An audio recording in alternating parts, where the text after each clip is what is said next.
Hi friends, welcome to three kitchen. இன்றைக்கி என்ன பார்க்க போகிறோம்னா ஒரு ஸ்நாக்ஸ் ரெசிபி தாங்க. ரோட் சைட் மசாலா பூரி தாங்க பார்க்க போகிறோம். ஒரு குக்கரில் 4 மணி நேரம் ஊற வச்ச பட்டாணியும் 2 உருளைக்கிழங்கையும் 4 விசில் வச்சு வேக வச்சு எடுத்துக்கலாங்க. இப்போ ஒரு மிக்சி ஜாரில் ஒரு மீடியம் சைஸ் தக்காளி, ஒரு மீடியம் சைஸ் வெங்காயம் சேர்த்திக்கலாங்க.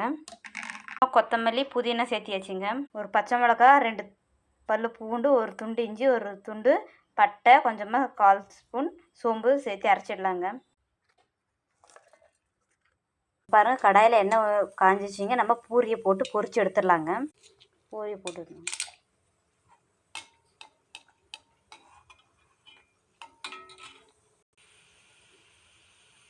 பாருங்கள், கடாய் நல்லா சூடாகிடுச்சு. நம்ம அரைச்சி வச்ச விழுது சேர்த்திக்கலாங்க. மஞ்சத்தூள், மிளகாய்த்தூள், மல்லித்தூள், உப்பு எல்லாம் 1/4 ஸ்பூன். மேலே காரா சேர்த்து